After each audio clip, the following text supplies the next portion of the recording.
जय Hind everyone, welcome back to soldier unplugged. I hope आप सभी सेफ होंगे। और अब हमने पिछली क्लास में जो भी हमने एचसीएफ और एलसीएम के बारे में पढ़ा था, प्लस उनकी जो भी प्रॉपर्टीज वगैरह पढ़ी थी, वो आप बहुत अच्छे से क्लियर कर चुके होंगे अपने दिमाग में। आज की क्लास में हम सिर्फ और सिर्फ रिवीजन करेंगे। रिवीजन का मतलब होता है सिर्फ और सिर्फ प्रैक्टिस करेंगे।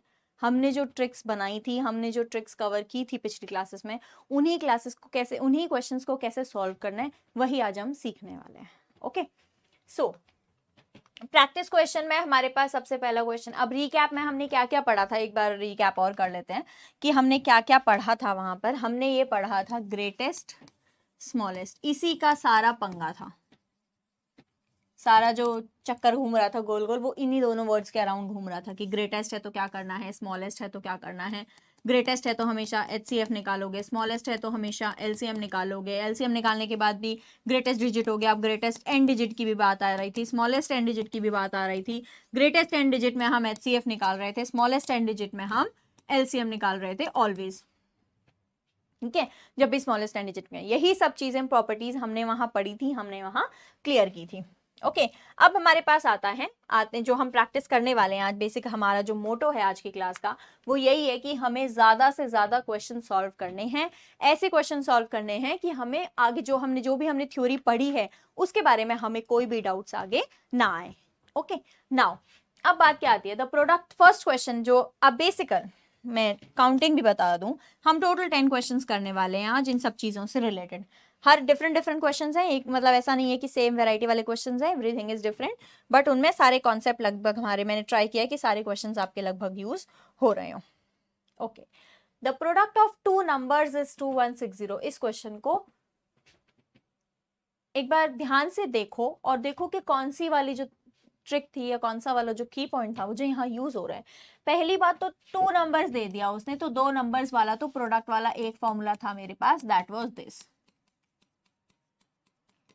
कि दो नंबर्स हैं, दो नंबर का प्रोडक्ट मुझे उसने दे दिया 2160 और उनका एचसीएफ उसने मुझे बता दिया 12। Sum of the squares of two numbers is, यहां एलसीएम है, ठीक है। अच्छा, सम ऑफ द स्क्वायर्स यानी a square plus b square equal to, उसने मुझे 4896 दे दिया। आपको समझ आ रहा है वो क्या करवाना चाह रहा है आपसे। और उसने पूछ लिया मीन। मीन क्या होता है, ए प्लस बी बाई 2। इसका इसका और इसका कोई रिलेशन होता है? बिल्कुल होता है। What is the relation? That a plus b का whole square is equal to a square plus b square plus 2ab।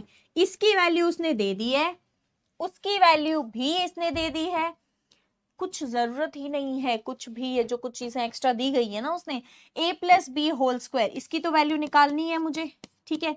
A square plus b square उसने 4896 दे दिया, 2 टाइम्स ऑफ ए बी तो प्रोडक्ट ही होता है, उसने 2160 दे दिया। अब आप कंफ्यूज ऐसे हो जाएंगे कि मैं एलसीएम निकाल लेता हूं क्योंकि प्रोडक्ट में यहाँ पे सिर्फ एलसीएम बचा है। क्या उसकी जरूरत है, क्या उसकी नीड है? नहीं है, बिल्कुल भी नहीं है। क्यों नहीं है? क्योंकि यहां से अब मैं सीधा इसकी वैल्यू निकाल सकती हूँ। इनको मल्टीप्लाई करके ऐड किया, फिर उसका रूट कर दिया and I get my answer that a plus b equal to something आ गया। अब क्योंकि मुझे मीन निकालना है, मीन का फॉर्मूला होता है a plus b by 2। Mean सुना है, sum of observation upon total number of observation. तो ये मेरे पास सम ऑफ ऑब्जर्वेशन है ए प्लस बी और टोटल नंबर ऑफ ऑब्जर्वेशन मेरे पास है 2 एंड हेंस माई आंसर। क्योंकि आपको आंसर्स इसके सॉल्व करने हैं सारे, जैसे कि मैं प्रैक्टिस शीट में सारे आंसर्स नीचे दे देते हैं वहां पे ताकि आप सॉल्व कर सकें। Hence I am providing answers in the next slide. आप पहली स्लाइड में क्वेश्चंस करेंगे, आप उसकी नेक्स्ट स्लाइड में उसका आंसर मैच करेंगे, ठीक है। ओके, अब बात आती है find the least number which when divided by this leaves remainder. अब ये देखिए किस टाइप का क्वेश्चन है। सबसे पहली बात तो आ गई लीस्ट, क्या निकालना है लीस्ट से। बिल्कुल आपके दिमाग में आंसर ऑलरेडी घूमना चाहिए कि जब भी लीस्ट आ रहा है तो मुझे क्या निकालना है, एलसीएम निकालना है उन सारे नंबर्स का, ठीक है। अब उसने क्या बोला देखो, उसने मुझे x दे दिया, y z एंड w। जब मैं x को डिवाइड कर रही हूं तो मेरे पास रिमाइंडर 14 आ रहा है, दैट इज माय a। जब मैं y को डिवाइड कर रही हूं तो मेरे पास रिमाइंडर 19 आ रहा है, दैट इज b। मेरे पास रिमाइंडर 29 आ रहा है, दैट इज c। मेरे पास रिमाइंडर 34 आ रहा है, that is d। What is the first step that you will do in this question? जितने मैं ये लिख रही हूँ जल्दी से बताओ, या जल्दी से अपनी नोटबुक में टाइप करो, एक्चुअली याद रह रहा है, लिखो कि क्या लिखने वाले हो आप यहाँ पे। एक बात देखो, एलसीएम वाले क्वेश्चन में जब भी वो लीस्ट वाला दे रहा है तो सबसे पहले आपको निकालना है कि क्या x minus a, y minus b, z minus c, डब्ल्यू माइनस डी इक्वल आ रहे हैं। अब आप क्या करोगे, आप करो 40 माइनस 34 6 होता है, 35 माइनस 29 अगेन 6 होता है, 25 माइनस 19 अगेन 6 होता है, और 20 माइनस 14 अगेन 6 होता है। फॉर्मूला था हमारे पास, फॉर्मूला था कि जब भी हमारे पास ये सारे इक्वल आ जाएंगे, मेरे पास आंसर क्या होगा, द आंसर कि जो लीस्ट नंबर वो ढूंढ रहा है, द आंसर विल बी कि LCM of X Y Z, जो भी एलसीएम आ रहा है माइनस जो भी मेरे पास इसके की वैल्यू है, ये मेरे पास लीस्ट नंबर था, जो अगर मैं डिवाइड करूंगी 20, 25, 35 और 40 से, तो रिमाइंडर मेरे पास 14, 19, 29 या फिर एंड 34 आएगा। समझ आया? यानी अब देखो एलसीएम क्या आ रहा है इन दोनों का, जो कि आप निकालेंगे, ऑफ कोर्स सी बात है, आप निकालेंगे सबसे पहले क्या, एलसीएम निकालेंगे किसका, 20, 25, 35 और 40 का। अब सुनो बच्चों, कैलकुलेशन मैं इसलिए छोड़ रही हूं क्योंकि that is not much of use कि वो आप मुझसे सीखें, राइट? आपको मुझसे ये सब चीजें सीखनी है जो मेरा कॉन्सेप्ट है। कैलकुलेशन आप करेंगे एंड ऑफ कोर्स ये बात है सही करेंगे, ठीक है, प्रॉपर नोटबुक पेन लेके, ठीक है। अब ये इसका मैंने एलसीएम निकाला और जो मेरे पास के की वैल्यू 6 है, दिस इज माय आंसर। जो भी मेरे पास इनका एलसीएम आएगा माइनस में उसमें से 6 कर दूंगी तो मेरे पास मेरा फाइनल आंसर आ जाएगा, और जो कि अगली स्लाइड में आपको दिखेगा, बट ये देखना तब है जब पिछली स्लाइड का आंसर आपसे निकल जाए। Okay, you have to really work hard. Okay, so next question हमारे पास है, 3 measuring rods are this this this this this, what is the least length. ये वर्ड है मेरे काम का, लीस्ट है। अगर उसने लीस्ट बोल दिया तो मुझे क्या करना है, अगर उसने मुझे लीस्ट बोल दिया तो I only have to do that कि मुझे उसका एलसीएम निकालना है।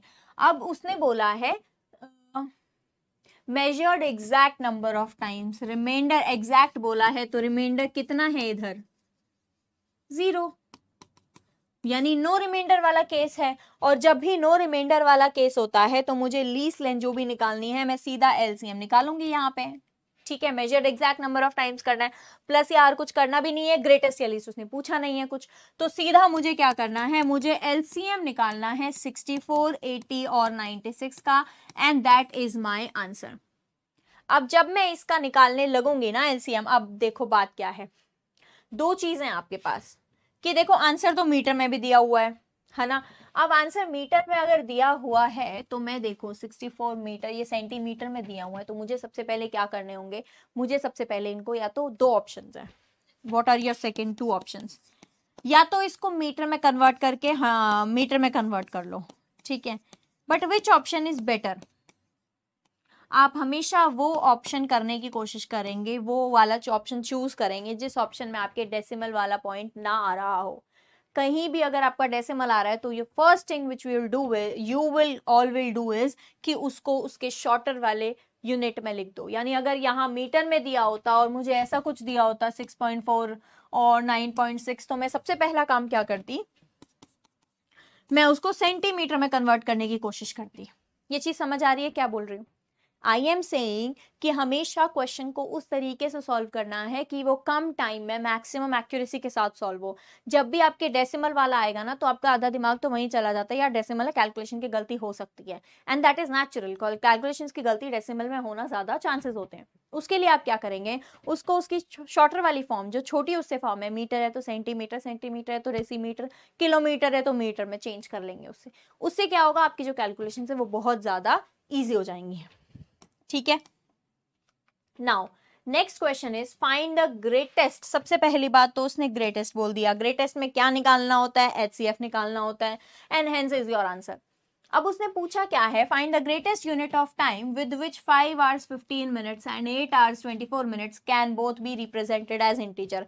अब बच्चों ये देखो, जैसे मैंने अभी पिछले क्वेश्चन में तुम्हें समझाया, क्या समझाया मैंने, कि अगर ऐसा कुछ ऊट पटांग दिया होता है, 2 यूनिट्स यूज की हुई हैं, 2 यूनिट्स का यूज का मतलब क्या होता है, मैं अगर 9.4 मीटर बोल रही हूँ, बेसिकली यही तो है कि 9 मीटर और 400 सेंटीमीटर, यही तो है ये चीज, है ना। 9 मीटर है, 400 सेंटीमीटर है, तब वो 9.4 मीटर बन रहा है। इसीलिए मैं बोल रही हूँ कि जब भी आपको ऐसे कुछ क्वेश्चंस दिए होंगे तो what will you do is कि उसको उसकी शॉर्ट फॉर्म में ले आओ, मिनट्स में ले आओ, सेकेंड में ले आओ, ठीक है। ये मिनट में है तो इसको भी चाहे मिनट में ले आओ, 5 × 60 + 15। ये समझ आया कैसे कन्वर्ट हो रहा है? टाइम एंड वर्क हम पढ़ेंगे, नो इश्यू, नो दिक्कत, बट दिक्कत अभी ये है कि क्या आपको ये कन्वर्ट भी नहीं आ रहा है? वन आवर में कितने मिनट होते हैं? 60 मिनट्स। तो 5 आवर्स में कितने मिनट होंगे? 5 × 60 मिनट्स। और क्योंकि ये ऑलरेडी 15 मिनट में है तो मैं ऐड करूंगी तो मेरा फाइनल जो आंसर आ जाएगा, my answer will B minutes में। 6 × 5 = 30, 315 आ गया मेरे पास मिनट्स। एंड सिमिलरली जब मैं इसको कन्वर्ट करूंगी 8 × 60 + 24, तो सिमिलरली मेरे पास जो आंसर आ जाएगा, सॉरी 6 × 40, तो मेरे पास सीधा आंसर आ जाएगा ये भी पूरा मेरा मिनट में। ये चीज समझ आई? अब इन दोनों का बेसिकली आपको निकालना क्या है? आपको निकालना है HCF of 315 and 464 48, sorry 315 and this is 480 + 24। यानी मुझे अब इन दोनों का HCF निकालना है और जो भी HCF आएगा वो मेरा आंसर होगा। क्यों होगा? क्योंकि उसने क्या बोला? Greatest unit. अब देखो क्यों होगा वो answer, why my HCF will be the answer. एक तो पहले ग्रेटेस्ट से पता चला, पर इसमें कुछ ऐड या सब्ट्रैक्ट नहीं करना है, कोई और ट्रिक नहीं करनी है। वो मुझे कैसे पता चला? वो मुझे ऐसे पता चला कि बोथ रिप्रेजेंटेड एज इंटीजर। अगर मैं इन नंबर का HCF निकाल रही हूं तो मुझे पता है कि HCF always divides the number, ठीक है। LCM HCF से बड़ा होता है, पर HCF जो होता है वो हमेशा नंबर को डिवाइड करता है, और जो नंबर होता है वो हमेशा LCM को डिवाइड करता है। ये बेसिकली ऐसे चलता है, HCF less than numbers less than LCM। ये तो हमेशा इसको डिवाइड करेगा और ये हमेशा इसको डिवाइड करेगा, ऑलवेज। तो वही बात यहाँ पे आ रही है कि इंटीजर्स में लाना है ना। अगर इन तीनों ना, इसको मैं पूरा इस जो भी मेरा आंसर आ रहा है उससे डिवाइड करूंगी ना, वो इंटीजर्स में आएगा मेरे पास remainder, that is remainder will be 0। Dividend जो क्वोशिएंट जो आएगा वो मेरे पास इंटीजर आएगा। Is it clear? समझ आया आपको मैं क्या बोल रही हूँ? कि यहाँ पे ग्रेटेस्ट से तो मुझे HCF का पता चल गया था, बट मुझे ये कैसे पता चला कि ये वो नो रिमाइंडर वाला केस नहीं है? ये मुझे इसलिए पता चला कि मुझे इसमें कुछ ऐड या सब्ट्रैक्ट नहीं करना। ये मुझे इसलिए पता चला क्योंकि पहली बात उसने मुझे 2 ही नंबर दिए हैं, और 2 ही नंबर को जाके मुझे उसने ये नहीं बोला कि रिमाइंडर डिवाइड करने पर रिमाइंडर ये आ रहा है या ये आ रहा है, वो नहीं बोला। उसने सीधा मुझे बोला है कि मुझे उसको इंटीजर्स में कन्वर्ट करना है, और इंटीजर्स में कन्वर्ट करने का मतलब ये है कि जो आंसर आना चाहिए वो नंबर्स को कंप्लीटली एग्जैक्टली डिवाइड करना चाहिए, और HCF जो होता है वो नंबर को हमेशा एग्जैक्टली डिवाइड करता है, ठीक है। जो HCF होगा वो नंबर को हमेशा डिवाइड करेगा। जो नंबर्स होंगे जितने भी, जो भी होंगे, जो भी सारे पर्टिकुलर इंडिविजुअल, वो LCM को डिवाइड करेंगे। ओके, इस एक कंसेप्ट के साथ एक और इंपॉर्टेंट कंसेप्ट आपकी नोटबुक की नोट्स जो है उसमें जुड़ गया है, ठीक है। अब ये देखो उसने क्या दिया है। उसने मुझे दिया कि find the greatest number which on dividing 1657 and this leaves remainder 6 and 5 respectively. कुछ भी दिक्कत है इसमें? ये क्वेश्चन ये बहुत ही ज्यादा सिंपल क्वेश्चन है, क्योंकि उसने 2 नंबर दे दिए और 2 नंबर में से उसने बोल दिया ये रिमाइंडर 6 दे रहा है, ये रिमाइंडर 5 दे रहा है। ग्रेटेस्ट निकालना है तो ग्रेटेस्ट हमेशा HCF से निकलता है। कैसे निकलता है? 1657 -6 कर दो, 2037 -5 कर दो, इनका जो HCF आएगा दैट इज माय आंसर। कुछ भी था इस क्वेश्चन में? उसने सीधा बोला कि ग्रेटेस्ट नंबर है which on dividing this and this leaves remainder 6 and 5 respectively. Greatest number चाहिए था तो मुझे HCF निकालना था।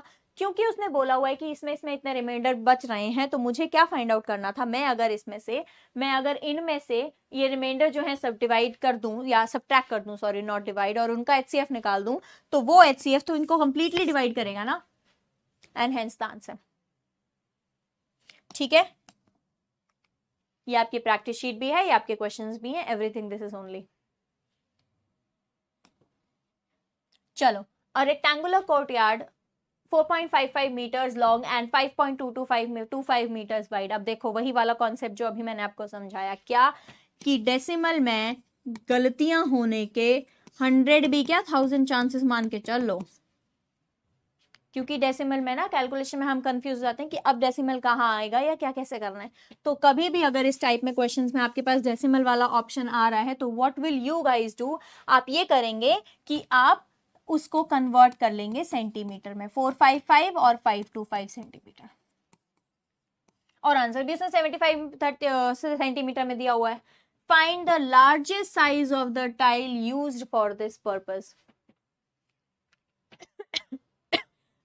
सॉरी, जब भी वो लार्जेस्ट वाला कंसेप्ट बोलता है तो लार्जेस्ट वाले कंसेप्ट के लिए हम क्या यूज करते हैं, लार्जेस्ट वाले कंसेप्ट के लिए हम हमेशा HCF वाला कॉन्सेप्ट यूज करते हैं। दैट इज आवर ट्रिक जो अभी तक हमने पढ़ी है, ठीक है। यानी कि जब भी मेरे पास ये दिया हुआ है और इसने लार्जेस्ट साइज पूछ लिया है मेरे पास टाइल्स का, तो फर्स्ट चीज जो मुझे उससे पता चली है दैट इज HCF, कि मुझे निकालना यहाँ पे क्या है, HCF है, ठीक है। तो अब मैं क्या करूंगी, HCF निकालूंगी बेसिकली 455 का और 525 का मैं HCF निकालूंगी। Is it correct? जैसे ही मैं HCF निकालूंगी ना, माय आंसर, जो भी मेरा आंसर आएगा वो उसका लार्जेस्ट साइज होगा टाइल जो भी मैं यूज कर रही हूं। समझ आया आपको? इज इट क्लियर या आपको डाउट है आपने इसमें? मतलब जब भी, अब इसने सीधा क्वेश्चन दे दिया, इसने ये तो पूछा ही नहीं है कि रिमाइंडर कुछ बच रहा है या रिमाइंडर कुछ नहीं बच रहा है, इसने सीधा मुझे ये बोल दिया कि 2 मीटर्स 2 लेंथ्स हैं। अब क्योंकि ये क्वेश्चन टिपिकल इसलिए बना है क्योंकि इसने पॉइंट्स में दे दिया है यहाँ पे। अगर इसने पॉइंट्स में ना दिया होता तो ये क्वेश्चन वैसे तो अब भी इजी है। क्यों इजी है? क्योंकि उसने सारे ऑप्शंस जो भी हैं वो सारे ऑप्शंस इसने दे दिए हैं सेंटीमीटर में। जब भी ऑप्शन सेंटीमीटर दिए हुए हैं हमने उस क्वेश्चन को क्या कर देना है, सेंटीमीटर में ही कन्वर्ट कर देना है। अच्छा, अगर ये सेंटीमीटर में ना देके मीटर्स में दिए होते ऑप्शन 0.25 0.45, यही तो फर्क होता। इसके अगर तो इसके अलावा तो कोई फर्क ही नहीं हो सकता था, बिकॉज बेसिकली ये वैल्यूज तो सेम ही रहने वाली हैं, ठीक है। Okay, sorry. Moving on to next question, find the sum of two numbers which are greater than 29 and have HCF and LCM of 20। अब देखो सम निकालना है। HCF उसने मुझे दे दिया है, और पेन भूल गई हूं, हाँ। HCF उसने मुझे दे दिया है 29, LCM उसने मुझे दे दिया है 4147। मुझे बताना है sum of two numbers, basically मुझे A प्लस B बताना है, जिसमें A भी 29 से बड़ा होना चाहिए और B भी 29 से बड़ा होना चाहिए। This is the only condition, ठीक है। अब इस कंडीशन में क्या जरूरी है या क्या इंपॉर्टेंट है, ये हो क्या रहा है, इसने ये बोला सम निकालना है, ठीक है। अब मेरे पास प्रॉपर्टी क्या है, मेरे पास ये है A into B equal to LCM into HCF, ठीक है। यानी अब देखो, क्योंकि उसने HCF 29 दिया हुआ है, यहां पे आती है एक प्रॉपर्टी। अभी प्रॉपर्टी नहीं आती एक्चुअली, आप ये सब कुछ कर चुके हैं, ये चीज की थी अभी। ये जो है ये हमेशा इसको डिवाइड करेगा ना, तो मैं इन नंबर्स को इसकी टर्म्स में लिख सकती हूँ। कैसे टर्म्स में? जैसे अगर उसने HCF 29 दिया हुआ है तो मैं क्या A को 29x लिख सकती हूँ और B को 29y लिख सकती हूँ। x और y डिफरेंट होंगे, बट x और y दोनों 1 नहीं हो सकते। क्यों नहीं हो सकते? ड्यू टू दिस कंडीशन कि A को भी 29 से बड़ा होना है, इक्वल टू वाला साइन उसने नहीं दिया हुआ है। A को भी 29 से बड़ा होना है और B को भी 29 से बड़ा होना है, तो बड़ा होने के लिए x और y जो हैं वो 1 नहीं हो सकते। क्या इतना कंसेप्ट समझ आ गया हम लोगों को? बहुत अच्छे से समझ आ गया, ठीक है। तो अब मैंने क्या किया, अब मैंने क्या किया, ये देखो, इस वाली इक्वेशन में मैं पुट करने की कोशिश कर रही हूँ। A इंटू बी क्या दिया हुआ है, ये बन गया 29x into 29y is equal to 29 into 4147, ठीक है। एक तो कैंसिल हो गया, यानी x into y equal to आ गया 4147 अपॉन 29।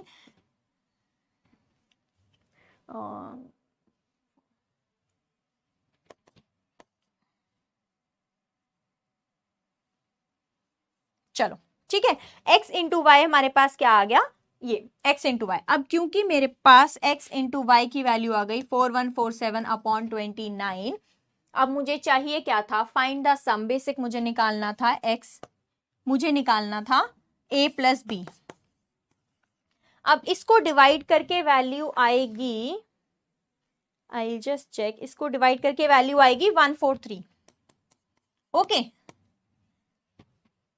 अब इसको डिवाइड करके वैल्यू 143 आ रही है, तो मैं जब इसके फैक्टर्स बनाऊंगी, इसके फैक्टर्स क्या बनेंगे, 1, 11, 13 और 143, है ना। 11 से डिवाइड करूंगी तो 1 और 3 वापस दोबारा वहीं बच जाएगा, ठीक है। तो ये मेरे फैक्टर्स बन रहे हैं। पेयर्स क्या क्या बन रहे हैं, एक तो 1, 11 बन सकता है, 1, 13 एंड सो ऑन। दूसरा बन सकता है 11, 13 बन सकता है। तीसरा बन सकता है, अब ये वाला पेयर तो कभी आ नहीं सकता, या तो ये दोनों मल्टीप्लाई करके बना सकते हैं या ये दोनों मल्टीप्लाई करके बना सकते हैं। 143 इंटू 13 तो नहीं बनाएंगे ना 143, सीधी बात है। तो बेसिकली मेरे पास दो पेयर बने, एक तो बना 1 इंटू 143 वाला, एक बना 11 इंटू 13 वाला। ये वाला ऑप्शन बिल्कुल नहीं हो सकता है। अब क्योंकि मैंने आप लोगों को परम्यूटेशन एंड कॉम्बिनेशन वाला थोड़ा सा कंसेप्ट समझाया था, उसमें क्या समझाया था मैंने कि बेटा अगर x की वैल्यू 1 हो रही है, y की 143 हो रही है, पर यहाँ पे ऑपोजिट भी हो सकता है कि x की वैल्यू 143 हो रही है और y की वैल्यू 1 हो रही है। बट ये दोनों ही केसेस पॉसिबल इसलिए नहीं है क्योंकि यहाँ इनकी वैल्यू जो है वो 29 से बड़ी होनी चाहिए। अब सोचो कि अगर x की वैल्यू 1 हो गई तो ये कितना बन गया 29, sorry 29, which is not possible। तो मेरे पास क्या सोल्यूशन बचा, that x, y equal to 11, 13। दो ऑप्शन है, 13, 11 भी कर लो। अब बताओ यहाँ इन दोनों से आंसर डिफरेंट क्यों नहीं आ रहा। बेसिकली ये दोनों है, ऑप्शन एक ही है, कैसे कर सकते हैं ये कि आंसर दो अलग अलग है ना। एक बार x की वैल्यू 13 पुट करूं, एक बार x की वैल्यू 11 पुट करूं, आंसर तो अलग अलग आना चाहिए था। बट यहाँ आंसर अलग अलग इसलिए नहीं आ रहा क्योंकि बेसिकली जब मैं a प्लस बी करूंगी तो a प्लस बी बन क्या रहा है, a प्लस बी बन रहा है 29 into X plus 29 into Y. मैं अगर 29 कॉमन भी ले लूंगी तो ये बन गया x प्लस वाई। अब ये चाहे 13 प्लस 11 हो या 11 प्लस 13 हो, इट डजेंट मैटर। तो मेरे पास सीधा आंसर बन गया 29 इंटू 11 प्लस 13 यानी 29 इंटू 24 and that is our answer. Multiply करो, 9 4 36, आंसर लास्ट में ये आएगा। ये तो पूरा क्वेश्चन सॉल्व कर दिया because it was a good question. ठीक है, अब ये मैंने पूरा मल्टीप्लाई नहीं किया, इसको क्यों नहीं किया, क्योंकि 9 4 36 होता है। किसी और के यूनिट डिजिट में 6 दिख रहा है, नहीं दिख रहा, तो answer is going to be b answer. Okay चलो, find the least number by which when added to, ये HCF LCM। अच्छा, फाइंड द, इस लाइन को एक बार थोड़ा काट देते हैं। Find the least number by which when added to और subtracted from 1850 makes it a perfect square. इसमें HCF और LCM का यूज कहाँ है, कदापि नहीं है, है ही नहीं। ये क्वेश्चन इंपॉर्टेंट इसलिए है क्योंकि मैं इससे आपको स्क्वायर रूट निकालना सिखाने वाली हूं कि हम स्क्वायर रूट कैसे निकालते हैं।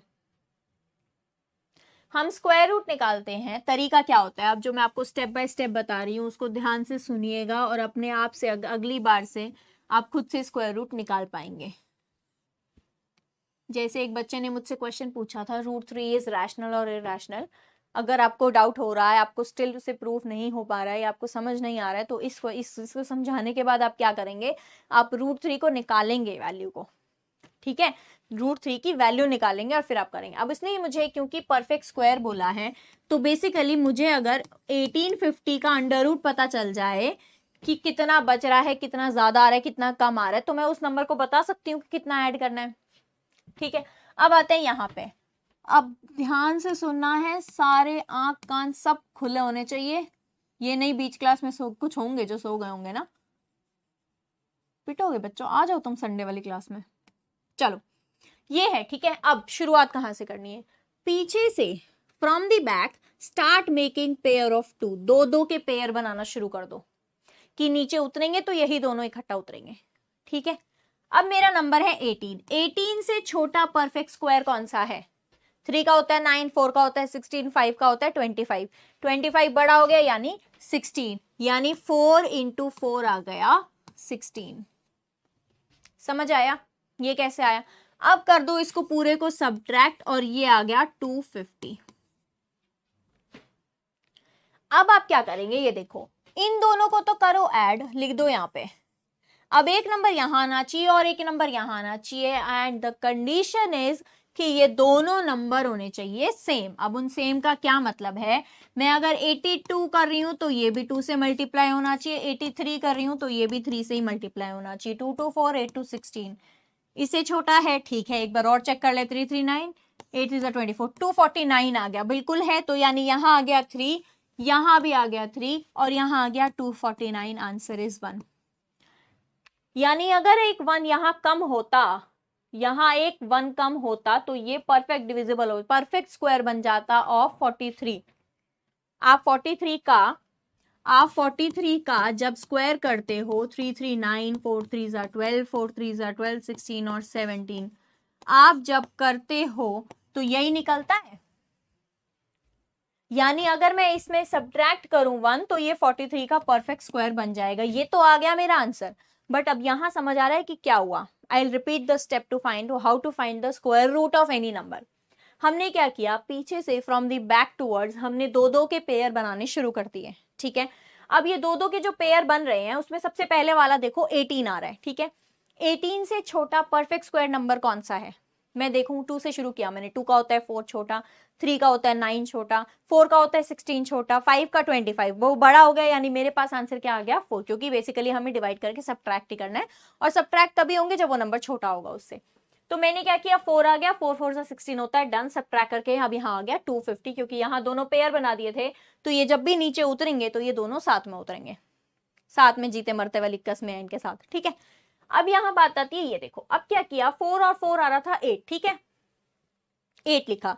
इसके बाद अब खुद से हमेशा एक ढूंढना है, ये हिट एंड ट्रायल मेथड है, ढूंढना है जो इससे छोटा हो, इससे इमीडिएट छोटा हो। इमीडिएट छोटा का मतलब ये है, जैसे 164 भी छोटा आ रहा था, पर अगर मैं अब 8 4 इंटू 4 करूंगी ना तो ये बड़ा आ जाएगा, आ गया बड़ा। इमीडिएट छोटा होता है ये वाला, ये चीज की 83 इंटू 33, ठीक है। तो 3 से मल्टीप्लाई किया, आंसर आ गया 249 और बच गया 1। यानी अगर यहाँ 1 एक कम होता, यहाँ एक कम होता, तो ये नंबर मेरा कंप्लीटली परफेक्ट स्क्वायर होता। ये चीज समझ आई कि स्क्वायर रूट कैसे निकाला जाता है। अब जिस भी बच्चे का वो डाउट था कि √3 रैशनल है या इरैशनल, इसका स्क्वायर रूट मुझे बताना, then I will tell you कि देन आप मुझे बताएंगे कि हाँ मैम मेरा डाउट क्लियर हो गया, √3 is always an irrational number. Irrational number की डेफिनेशन याद है आप लोगों को, या सब सफा चट हो गया है? Irrational number is non terminating, non recurring, ना तो कभी खत्म हो रहे हैं ना कभी रिपीट हो रहे हैं, वो होते हैं हमारे इरैशनल नंबर। अब ये एक क्वेश्चन भी है और ये आपकी नोट्स में जाने वाली बात भी है। क्या है इसमें, देखो, consider the following in respect of natural numbers A B and C. First एक एग्जांपल ले लेते हैं, ए की वैल्यू छोड़ो, कुछ नहीं लेते हैं, एलसीएम निकालो आप 6 और 10 का, ठीक है। एलसीएम निकालो आप 6 और 10 का, 6 बन गया 2 इंटू 3, 10 बन गया 2 इंटू 5, एलसीएम आ गया 2, ठीक है। अब दूसरा करो, बेसिकली 6 क्या है, 2 इंटू 3 है ना, यानी यहाँ ए की वैल्यू मेरे पास 2 है, बी की वैल्यू 3 है, सी की वैल्यू 5 है। अब मैं क्या कर रही हूं, ये तो मैंने लेफ्ट साइड प्रूफ कर दी कि एलसीएम ऑफ 2 इंटू 3 और comma 2 into 5 is equal to 2 आ गया यहाँ पे, ठीक है। अब हम देते हैं आरएचएस, राइट हैंड साइड। देखो ए की वैल्यू 2 है, 2 इंटू एलसीएम ऑफ 3 और 5, और 3 और 5 का एलसीएम क्या होगा, लीस्ट कॉमन मल्टीपल इनका क्या है 1, तो answer is 2। This is true. ऐसे ही जब आप एचसीएफ करेंगे the answer will always be true. LCM का एग्जांपल मैंने दिया है, एचसीएफ का एग्जांपल आप लेंगे, ठीक है। बात आती है थर्ड की, थर्ड ऑलरेडी हम बात कर चुके हैं। कैसे, हमने यही बात की थी ना, एचसीएफ, ये याद कर रखो, एचसीएफ नंबर्स एलसीएम, ये इसको डिवाइड करता है, ये इसको डिवाइड करता है, सेम। अगर ये इसको डिवाइड कर रहा है और ये इसको डिवाइड कर रहा है तो ये भी तो इसको डिवाइड करेगा, फोर्थ, यानी all of these are true. Is it clear? अब बात आती है ये वाला क्वेश्चन, ये क्वेश्चन आई गेस, हाँ ठीक है। ये क्वेश्चन में क्या है, इस क्वेश्चन को आप ना बेसिक, ये भी वही चीज है आपकी कि आपकी थ्योरी में ही जाने वाला क्वेश्चन है। अब आप क्या करेंगे, आप इसमें m की वैल्यू ले लेंगे, या फिर अच्छा आप कुछ क्वेश्चंस, कुछ बच्चे मुझसे पूछेंगे कि मैम आप m n या k, या जैसे पिछले क्वेश्चन में a b c की वैल्यू आपने कैसे ली। सी बच्चों, this is just out of guess, मेरी प्रैक्टिस हो चुकी है, ठीक है, इसलिए मैं कोई वही एग्जाम्पल ले पा रही हूँ या लेना चाह रही हूँ जो मेरे क्वेश्चन को या तो फॉल्स प्रूफ कर दें या ट्रू प्रूफ कर दें। बट आपको इसमें थोड़ा टाइम लगेगा, आपका पूरा हिट एंड ट्रायल मेथड लगेगा इसमें, इसको सॉल्व करने के लिए, ठीक है। ये रैंडमली कुछ भी नहीं है, it takes lot of time, consistency, hard work. Okay, तो अब बात आती है, हाँ इसने क्या बोला, ग्रेटेस्ट कॉमन फैक्टर। ठीक है, देख रहे हो यहाँ पे क्या होती है, जीसीडी होता है ना, उस डिवाइजर को इसने क्या बोल दिया, फैक्टर। वही चीज है कि ग्रेटेस्ट कॉमन डिवाइजर बोल लो, ग्रेटेस्ट कॉमन फैक्टर बोल लो, जो मैं इतनी देर से आप लोगों को समझाती आ रही थी। ठीक है, अब बात आती है sorry, G M N K is equal to G M N, और के आ गया प्रोडक्ट में। ये इसने मुझे बोला है कि क्या ये सेम होते हैं या क्या ये सेम नहीं होते। अब मैं क्या बोलना चाह रही हूं, आप एम की वैल्यू ले लो 3, 4 और 5। ठीक है, ये वैल्यू ले ली। अब देखो g ऑफ एम एन के क्या होगा, एम एन के का मतलब क्या है, इन दोनों का पहले 3 का लो और 4 और 5 का HCF ले लो। ठीक है, 3 और 4 इसका HCF कितना आ गया, 1 आ गया। इस पूरे का भी HCF टोटल 1 आ गया।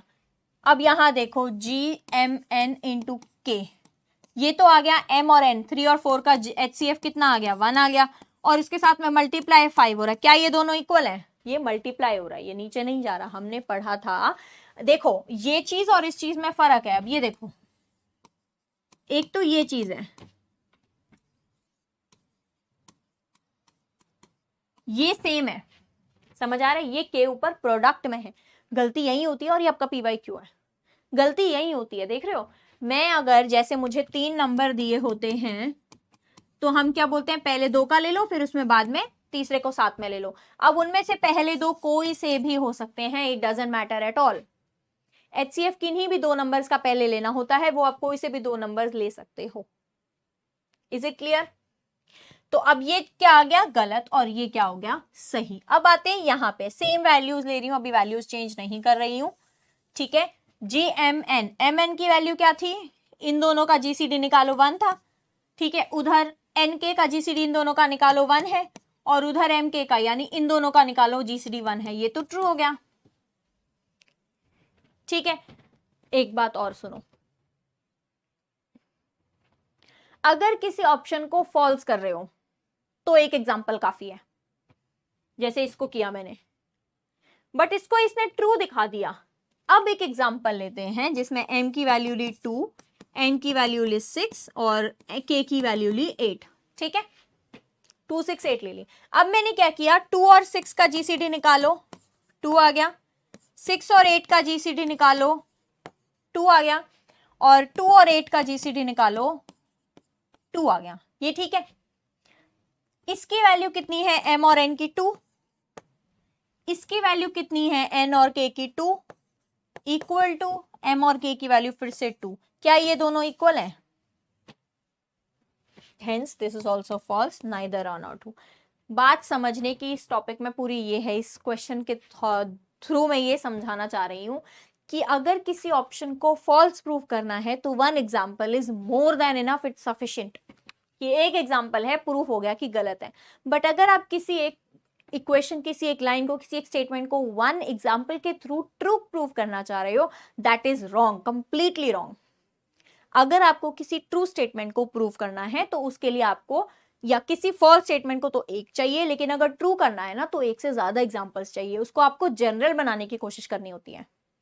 बट यहाँ पे मेरे दिमाग में आया कि मैं भाई, यहाँ तो 1 1 1 आ रहा था ना, नो इश्यूज, लेकिन अगर यहाँ 1 के अलावा कुछ भी आ जाएगा तो क्या वो 2 प्रोडक्ट के इक्वल होगा कभी? और मैं बोल रही हूँ वो सेम होगा, बट वो तो पॉसिबल नहीं है, दिख गया वो मुझे। तो बेसिकली बोलना ये चाह रहे हैं कि फॉल्स प्रूफ करने के लिए एक स्टेटमेंट काफी है, एक एग्जाम्पल काफी है, बट ट्रू प्रूफ करने के लिए एक एग्जाम्पल काफी नहीं है। And this is for today, इतना ही है आज के लिए। ये क्वेश्चंस हैं, अराउंड 10 क्वेश्चंस हमने आज सॉल्व किए हैं। ये क्वेश्चंस आप घर पे दोबारा से सॉल्व करेंगे। मैंने आंसर्स जिनके नहीं मार्क किए हैं या जिनके मैंने फाइनल कैलकुलेशन करके आंसर्स नहीं निकाले वो आप दोबारा करेंगे, और जो ये लास्ट के 2 या 3 क्वेश्चंस थे वो आप आपकी थ्योरी जो नोट्स वाली जो नोटबुक है उसमें चले जाएंगे। नोट्स वाली नोटबुक भी प्रॉपर मेंटेन कीजिए, और जो प्रैक्टिस क्वेश्चंस है जिसमें आप क्वेश्चन सॉल्व कर रहे हैं उसको बहुत अच्छे से मेंटेन इसलिए कीजिए क्योंकि अगर आप संडे को डाउट्स पूछ रहे हैं, आपको पता ही नहीं होगा कि जब आप क्वेश्चन कर रहे थे तो आप अटके कहाँ थे। ठीक है, तो वो नोटबुक मेंटेन करने का एक सबसे बड़ा रीजन, उसके पीछे सबसे बड़ा रीजन और लॉजिकल रीजन यही है कि ताकि आप संडे को आपको पता तो हो कि आपको डाउट पूछना क्या है and what was your doubt. Okay, so जय हिंद, टेक केयर एंड स्टे।